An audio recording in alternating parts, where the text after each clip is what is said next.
ठीक आहे, चला तर मग सुरुवात करूया. आज आपण प्राचीन भारताच्या एका अत्यंत रंजक प्रवासाला निघणार आहोत. हा प्रवास एखाद्या छोट्या गजबजलेल्या शहराच्या रस्त्यांपासून सुरू होऊन थेट संपूर्ण खंडात पसरलेल्या अवाढव्य आणि भव्य साम्राज्यांपर्यंत पोहोचणार आहे. आज आपण समजून घेणार आहोत की छोटी राज्ये कशी एकत्र आली आणि त्यांनी एका महान साम्राज्याचं रूप कसं धारण केलं. तर सुरू करूया. भूतकाळात डोकावण्यासाठी आपण एका छान कथेचा आधार घेऊया. अशी कल्पना करा की भविष्य आणि ध्रुव हे त्यांच्या टाईम मशीनच्या साहाय्याने थेट प्राचीन राजधानी पाटलीपुत्रमध्ये पोचले आहेत. होय, आधुनिक काळातील पटना शहराच्या जागी वसलेलं हे प्राचीन शहर.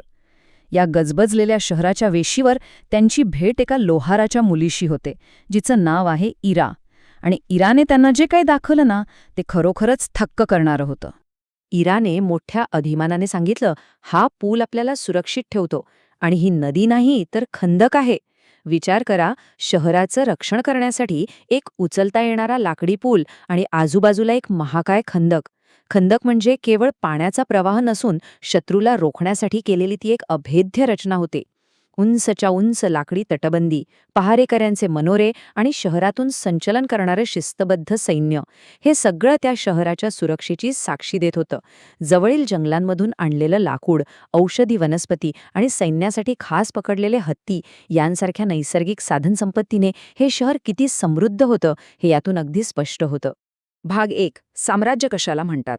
आता ह्या सगळ्यात सर्वात मनोरंजक गोष्ट कोणती असेल तर ती म्हणजे आपण आता केवळ एका शहराच्या दृष्टिकोनातून बाहेर पडून एका विशाल भूभागाचा विचार करणार आहोत.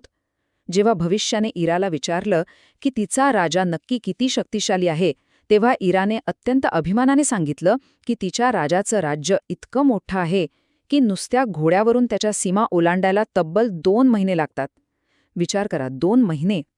हे केवळ एक छोटं राज्य नव्हतं, तर यालाच खऱ्या अर्थाने साम्राज्य असं म्हटलं जातं.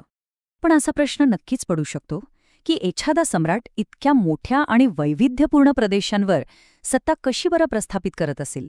एम्पायर हा शब्द मूळ लॅटिन इम्पिरियममधून आला आहे, ज्याचा अर्थ सर्वोच्च सत्ता असा होतो. प्राचीन भारतात सम्राट किंवा राजाधिराज अशा भारी पदव्या वापरल्या जायच्या आणि या साम्राज्याच्या उभारणीतील एक अत्यंत महत्त्वाचा घटक म्हणजे मांडलिक राज्य. लहान राज्यांना जिंकून सम्राट त्यांना आपले मांडलिक बनवत असत. हे मांडलिक शासक सम्राटाला निष्ठा म्हणून खंडणी, संपत्ती, धान्य किंवा अगदी हत्तीही देत असत आणि बदल्यात त्यांना त्यांच्या प्रदेशावर राज्य करण्याची परवानगी मिळत असे.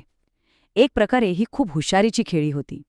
तर इथला सर्वात महत्त्वाचा मुद्दा हा आहे की सम्राट असणं हे काही खायचं काम नव्हतं. एका विशाल साम्राज्यावर नियंत्रण ठेवण्यासाठी प्रामुख्याने ह्या 6 प्रचंड जबाबदाऱ्या पार पाडाव्या लागत असत. शक्तिशाली सैन्य राखणं, कर गोळा करण्यासाठी आणि कायदा व सुव्यवस्था राखण्यासाठी भक्कम प्रशासन उभारणं, कायदे आणि चलन व्यवस्था निर्माण करणं, खाणी व जंगले यांसारख्या साधनसंपत्तीवर नियंत्रण ठेवणं, कला आणि शिक्षणाला प्रोत्साहन देणं आणि सर्वात महत्त्वाचं म्हणजे दळणवळणासाठी रस्ते व जलमार्ग विकसित करणं. हा प्रशासकीय भार खरोखरच अवाढव्य होता. हे सगळं सांभाळणं म्हणजे तारेवरची कसरतच होती. भाग 2. व्यापाराची ताकद. आता एवढ्या मोठ्या सैन्याला पोचण्यासाठी आणि राज्याचा डोलारा सांभाळण्यासाठी लागणारा पैसा सम्राटाकडे कुठून बरं येत असेल? चला पाहूया. यातून आपल्याला अगदी स्पष्ट होतं की पैसाचा ओघ कुठून येत होता. एका बाजूला आपण नदीमार्गे चाललेला भरभराटीचा व्यापार पाहू शकतो, तर दुसऱ्या बाजूला सुपीक जमिनीतून येणारं शेतीचं भरपूर अतिरिक्त उत्पादन. जेव्हा शेतीत गरजेपेक्षा जास्त अन्नधान्य पिकतं ना, तेव्हा समाज कला, हस्तकला आणि व्यापारावर अधिक लक्ष केंद्रित करू शकतो. हेच व्यापार मार्ग आणि अतिरिक्त कृषी उत्पन्न मोठ्या प्रमाणावर कररूपाने महसूल मिळवून देत होते. आणि याच पैशातून लष्करी विस्तार आणि मोठी शहरं वसवणं शक्य झालं. व्यापाराच्या या अफाट विस्तारात श्रेणी नावाच्या या अप्रतिम व्यवस्थेचा खूप मोठा वाटा होता. श्रेणी म्हणजे व्यापारी, कारागीर किंवा शेतकरी यांचे एकत्र आलेले स्वायत्त गट. एकमेकांशी स्पर्धा करण्याऐवजी हे लोक एकत्र येऊन काम करत. त्यांना स्वतःचे अंतर्गत नियम बनवण्याचा अधिकार होता. आणि सर्वात आश्चर्याची गोष्ट म्हणजे राजे किंवा सम्राट त्यांच्या कामात सहसा हस्तक्षेप करत नसत. प्राचीन भारतीय समाज किती स्वयंसंघटित होता याचं हे एक उत्तम उदाहरण आहे. खरोखरच कमाल आहे. भाग 3. मगधचा उदय. आता हे सगळं एकत्र कसं आलं ते पाहूया. हे सगळं एका विशिष्ट प्रदेशात कसं घडतं ते पाहूया. आधुनिक काळातील दक्षिण बिहारच्या आसपास स्थित मगध राज्याला एका प्रमुख सत्तेत रूपांतरित करण्याचं श्रेय अजातशत्रूसारख्या शक्तिशाली राजाला जातं. पण मगधालाच हे यश का मिळालं? याचं सोपं उत्तर आहे त्यांचा भूगोल. गंगेची सुपीक खोरी शेतीसाठी अत्यंत उपयुक्त होती. जंगलातून इमारती, लाकूड आणि सैन्यासाठी हत्ती मिळत होते.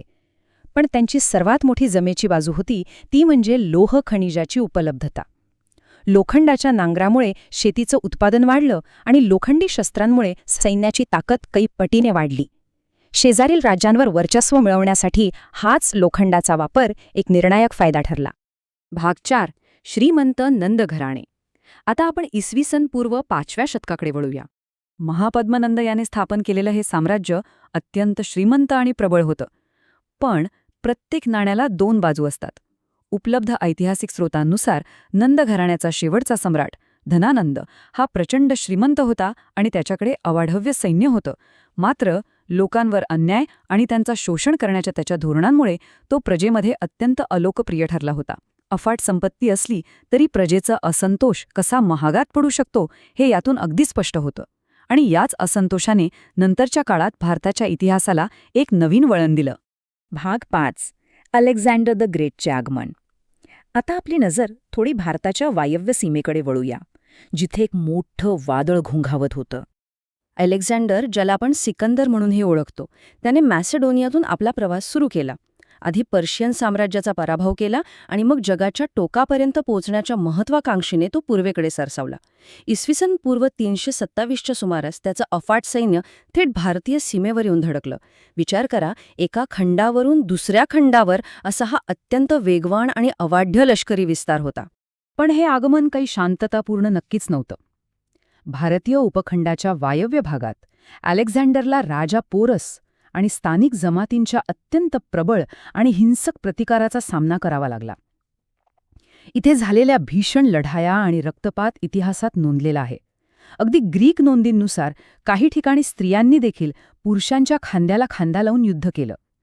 या घनघोर मोहिमेत खुद अलेक्झांडरही गंभीर जखमी झाला होता. हा प्रतिकार सोपा नव्हता. परंतु या कथेचा शेवट अगदी अनपेक्षित होता. सततच्या युद्धांमुळे थकून गेलेले आणि घराची आठवण येणारे ग्रीक सैनिक इतके खचले होते की त्याने गंगेच्या खोऱ्याकडे पुढे जाण्यास साफ नकार दिला. शेवटी जगाला जिंकण्यासाठी निघालेल्या अलेक्झांडरला माघार घ्यावीच लागली. परतताना वाळवंट आणि आजारांमुळे त्याच्या सैन्याचं मोठं नुकसान झालं आणि अवघ्या 32व्या वर्षी बॅबिलॉनमध्ये त्याचं निधन झालं. एका महान विजेत्याची मोहीम त्याचाच सैन्याच्या नकारामुळे कशी थांबली हे खरोखरच आश्चर्यकारक आहे. जाता जाता एक अतिशय रंजक किस्सा पाहूया. जगातील सर्वात महान विजेता जेव्हा नग्न तत्ववेत्यांना भेटतो तेव्हा काय होतं? भारतात असताना अलेक्झांडरची भेट काही भारतीय ऋषींशी झाली, ज्यांना ग्रीक लोक जिम्नोसोफिस्ट किंवा नग्न तत्ववेत्ते म्हणत. अलेक्झांडरने त्यांना काही अत्यंत कठीण आणि गूढ प्रश्न विचारले आणि चुकीचं उत्तर दिल्यास मृत्यूची धमकी दिली. पण त्या ऋषींनी अतिशय शांतपणे आणि त्यांच्या बुद्धिमत्तेनं सर्व उत्तरं दिली. त्यांच्या सखोल ज्ञानाने आणि निडरपणाने प्रभावित होऊन अलेक्झांडरने त्यांना सोडून दिलं. एका बाजूला अफाट लष्करी ताकद आणि शस्त्रे, तर दुसऱ्या बाजूला सखोल तत्वज्ञान आणि प्राचीन शहाणपण.